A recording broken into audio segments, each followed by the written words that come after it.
बोली गणपति भगवान की जय हो। मंगल करण विघ्न हरण जो गणपति जी महाराज हैं, गणपति जी इसको लिखते हैं। भगवान गणेश ने एक बात व्यास जी से कही थी कि देखो मैं लिख तो दूंगा ऋषिवर, लेकिन मेरी एक शर्त है। बोले क्या?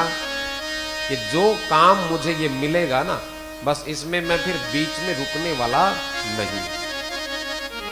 यानी कि ये क्या प्रेरणा है? सभी सांसारिक जनों को ये प्रेरणा मिल रही है कि जीवन में निठल्ले मत बैठो, पुरुषार्थ करते रहो। निठल्ले हो जाएंगे तो क्या होगा? शरीर में अनेक प्रकार के रोग लग जाएंगे, और खाली दिमाग रहेगा तो कहा गया है ना कि वो खाली दिमाग शैतान का घर है। तो इस तरह से हो जाए, इसलिए मैं रुकूंगा नहीं। आप बोलते जाना तो बस मैंने फिर रुकना नहीं है, मैं पूर्ण करके ही विश्राम लूंगा, बीच में रुकने का कोई मतलब नहीं। इसीलिए तो गणेश जी का जो वाहन है वो मूषक है। मूषक किसका प्रतीक है? बिल्कुल इतना एक्टिव रहता है चूहा, कोई पकड़ना चाहे इतने आसानी से पकड़ में आने वाला थोड़ी है। उद्यमशीलता, मेहनत, इधर से उधर भागता दौड़ता रहता है। तो जीवन में मेरी माताओं बंधुओं, कभी भी खाली बैठ करके हासिल क्या होने वाला है? निठल्ले बैठे रहे, आज का काम कल पर छोड़ दें, कल का काम फिर परसों पे छोड़ दें, अपने घर में दरिद्रता आती रहे, शरीर बीमार हो जाए, शरीर रोगों का घर बन जाए, तो ऐसा जीवन क्यों जिए? एक्टिव जीवन, बढ़िया जीवन, सदा उद्यमी बने रहे, मेहनत करते रहे। बोली श्री वृंदावन बिहारी लाल की जय हो। भगवान गणेश जी ने इस भागवत की, यानी कि वो लिखते गए और व्यास जी बोलते गए, और इस तरह से ये दिव्य ग्रंथ तैयार हो गया। बोली भागवत भगवान की जय हो। अब भागवत की रचना भी हो गई।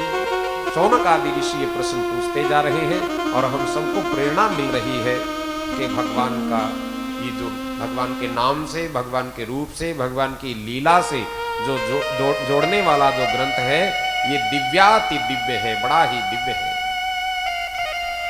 अब इसका ज्ञान किसको दिया गया?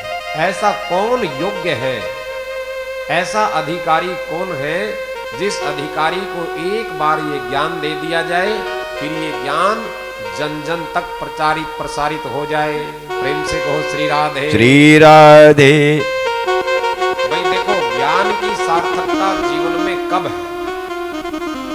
केवल किसी ने पुस्तक में लिख दिया और वो पुस्तक रखी रहे, तो उस पुस्तक में रखे हुए उस ज्ञान की उपयोगिता क्या है? कुछ भी नहीं। उस ज्ञान की उपयोगिता ये है जब उसमें जो बात लिखी है, जो प्रेरणाएं लिखी हैं, उसका प्रचार प्रसार जन जन तक हो जाए, उसका आलोक जन जन तक फैल जाए, और फिर जो भी उस रसामृत के पिपासु हैं उसका पान करें और अपने जीवन को धन्य बना लें। तो फिर ऐसा योग्य अधिकारी कौन हो? क्योंकि ये परमहंस संहिता कही गई है, जो ये भागवत है ना, परमहंसों की संहिता इसको कहा गया। तो ऐसा परमहंस कौन है जिसको इस भागवत का ज्ञान दे दिया जाए? तो मेरी माताओं बंधुओं, ऐसे परमहंस हैं व्यास जी नंदन, यानी कि व्यास जी के ही पुत्र, जो साक्षात शिव स्वरूप ही है, जन्म से ही जो वैराग्य धारण किए हुए हैं, ऐसे परम वैराग्यवान, ऐसे उस परमहंस सुखदेव जी महाराज जी को ही ये भागवत का ज्ञान सर्वप्रथम दिया है। बोलिए सुखदेव जी महाराज की जय हो।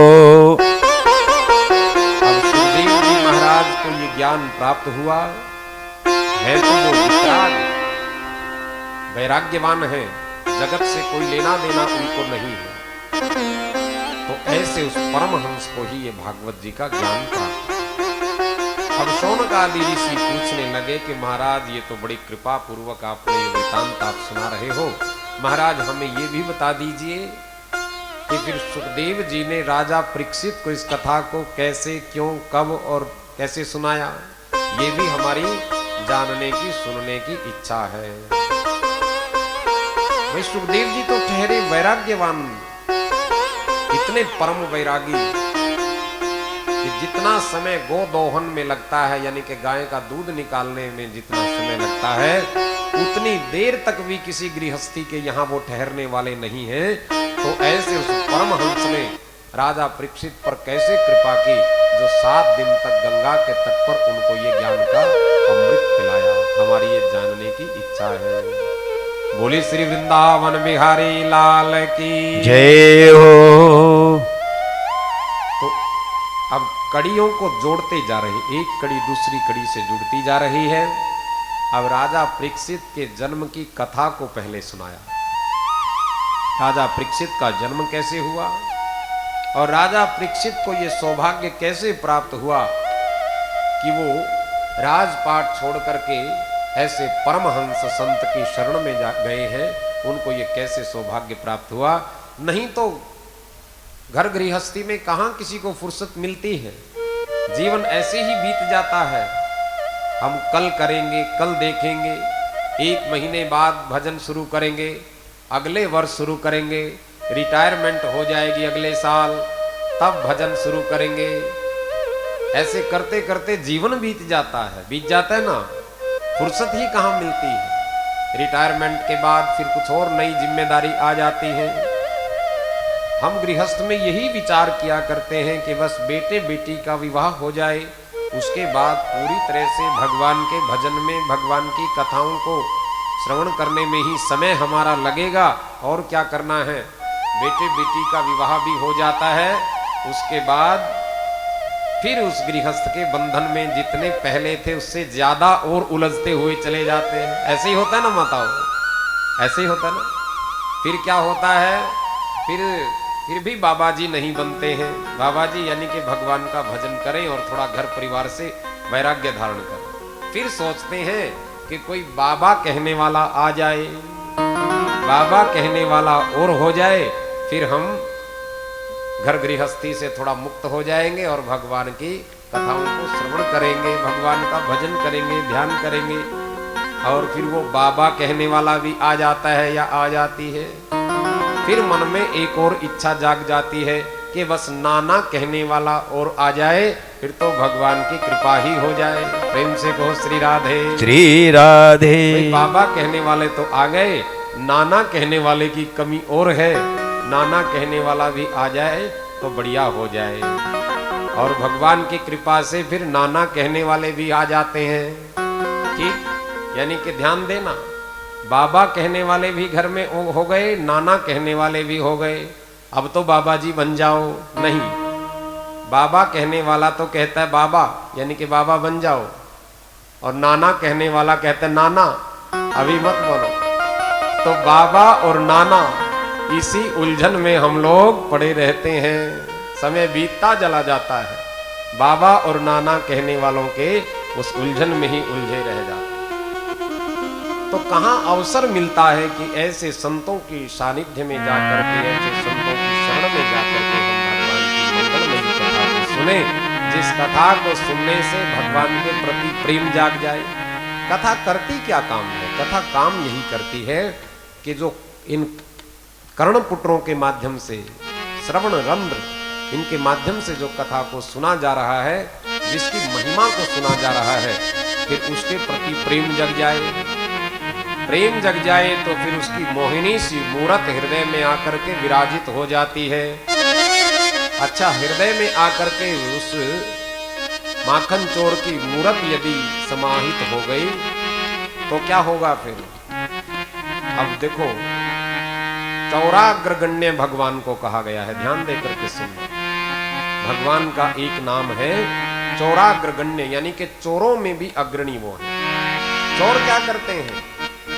भवन में कोई ये किसी भवन में या तो खिड़की तोड़ करके प्रवेश कर जाते थे। पहले के समय में यही तो होता था ना, आजकल भी ऐसे ही हो जाता है। आजकल चलो मजबूती से सब भवन बनाए जाते हैं।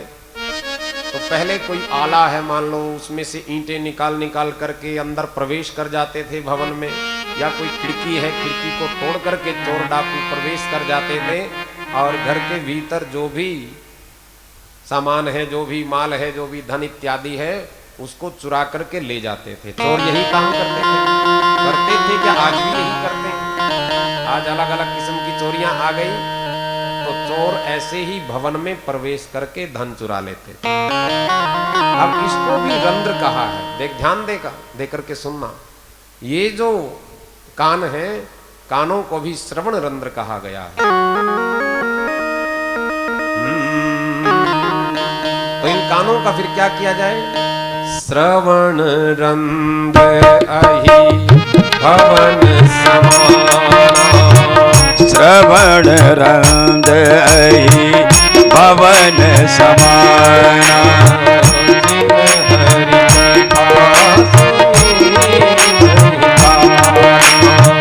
जिन हरि कथा सुनी नहीं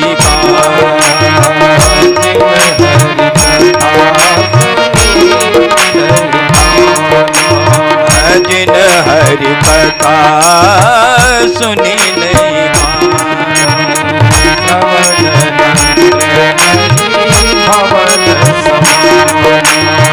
श्रवण रंध्र अहि भवन समाना,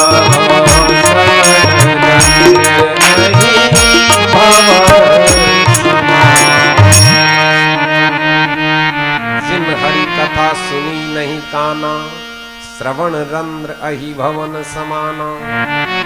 भाई फिर तो ये सुराख है, और सुराख को तोड़ करके कोई भी चोर अंदर प्रवेश कर जाएगा। विषय वासनाएं, काम विकार इत्यादि विषय वासनाएं अंतःकरण में प्रवेश कर जाती हैं और भीतर के उस विवेक रूपी खजाने को लूट लेती है।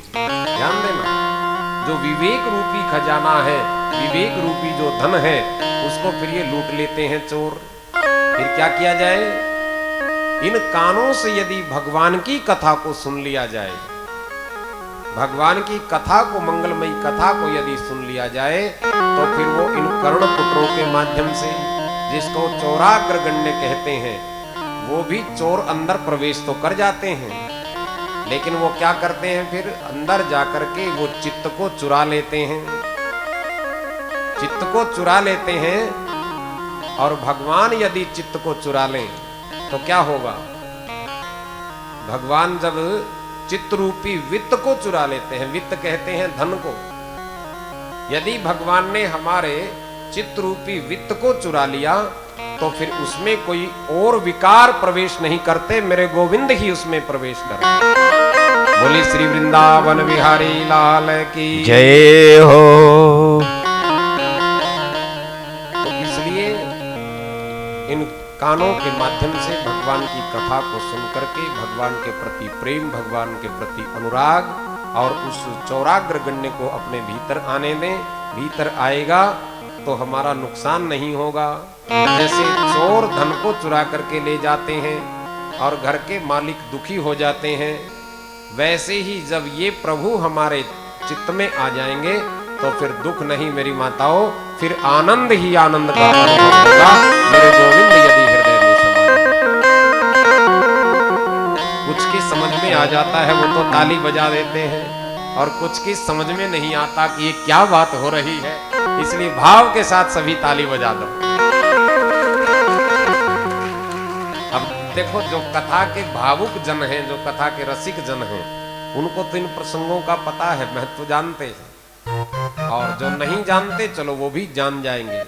कहने का भाव हमारा ये है कि हमारे चित्त में विकार ना समाए, हमारे चित्त में वो राधा माधव गोविंद की मधुर मधुर सी छवि उसमें समा जाए, तो जीवन का कल्याण हो जाए। अब राजा परीक्षित के जन्म की कथा को कहा है कि परीक्षित को ये कैसे सौभाग्य प्राप्त हुआ जो ऐसे वित्राग संत की शरण में वो गए। यदा मृदे कौरव सृजयानां वीरे स्वयो वीरगतिं गतेषु वृकोदरा विद्वगदाभिमर्शम् भगनोर्दण्डे धृतराष्ट्रपुत्रेः।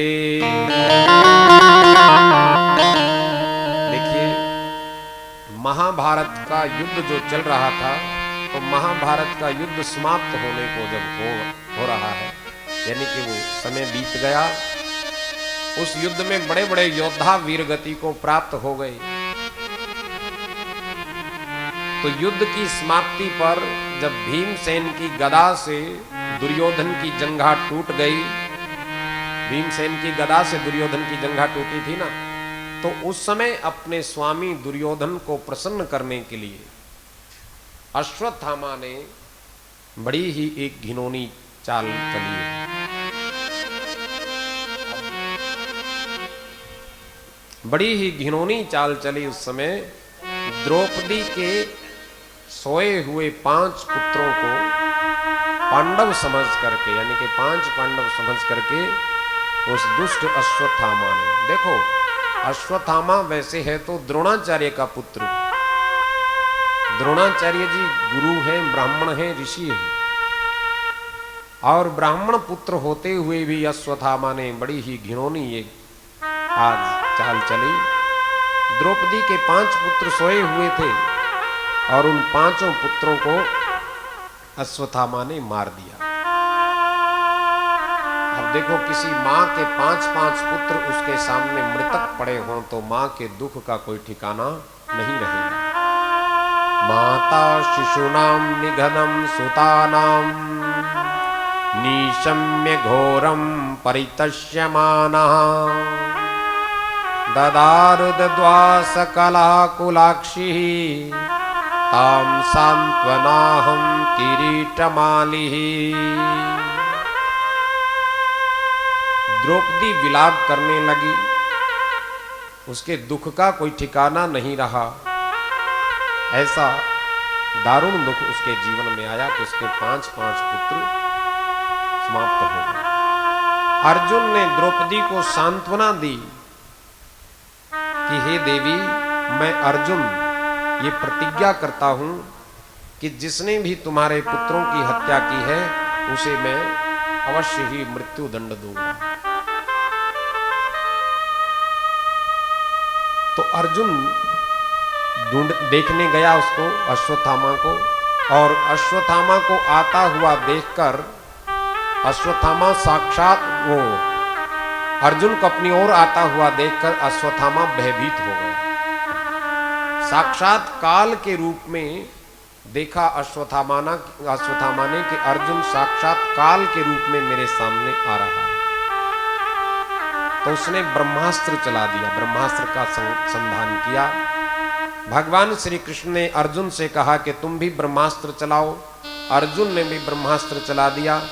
दोनों ब्रह्मास्त्रों के आपस में टकराने से भयंकर अग्नि की ज्वाला वहां निकलने लगी। तब धनुर्विद्या में निपुण अर्जुन ने भगवान की ही सम्मति से दोनों ब्रह्मास्त्रों को वापस लौटा दिया और अश्वत्थामा को बंदी बना करके वहां अपने शिविर में ले आए जहां देवी द्रौपदी भी थी। अब रस्सियों से बंधा हुआ अश्वत्थामा जब द्रौपदी के सामने मेरी माताओं बंधु आया, द्रौपदी की दृष्टि उस पर पड़ी तो तब द्रौपदी अपने दुख को भूल गई।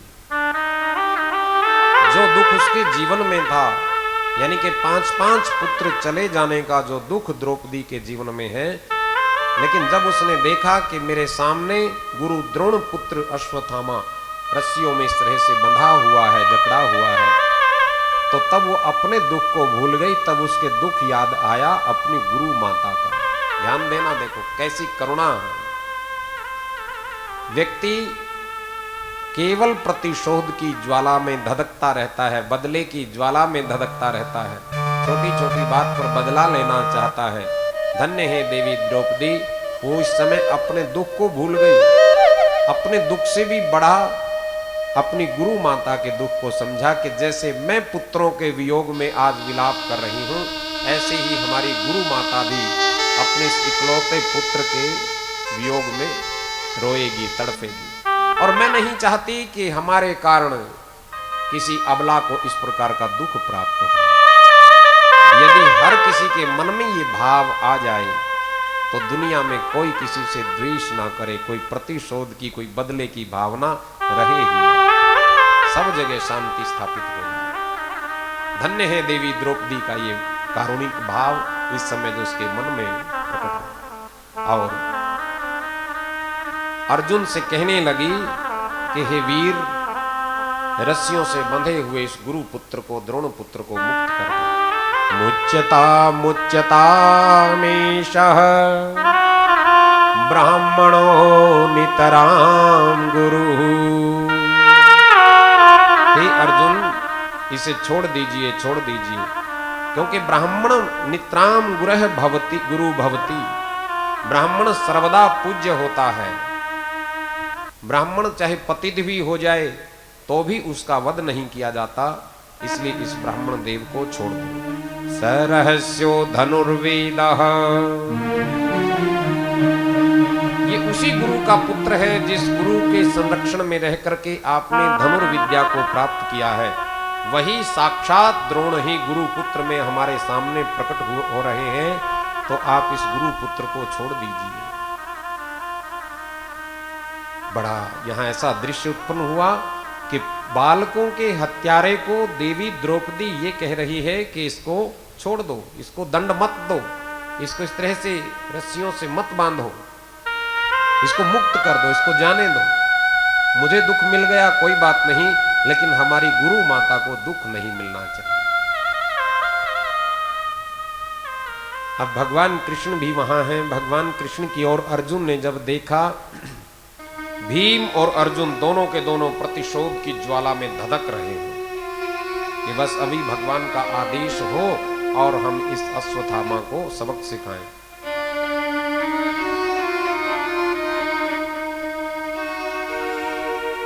लेकिन देवी द्रौपदी की इस करुणा को सुनकर के, इस बात को सुनकर के भगवान कृष्ण की ओर जब अर्जुन ने देखा तो भगवान ने भी यही बात कही कि देखो, जो बालकों का हत्यारा है, जिसने किसी अबला को सताया हो, नारी को यानी कि सताया हो, और जो गऊ का हत्यारा है, ऐसे आत्मताई को कभी भी छोड़ना नहीं चाहिए। और दूसरी ही बात ये भी साथ में कह दी कि जो ब्राह्मण है, ब्राह्मण अवध्य होता है, ब्राह्मण का वध नहीं किया जा सकता। अर्जुन की बुद्धि चकरा गई कि देखो, ये ब्राह्मण भी है, बालकों का हत्यारा भी है, ये तो आत्मताई है, तो क्या किया जाए।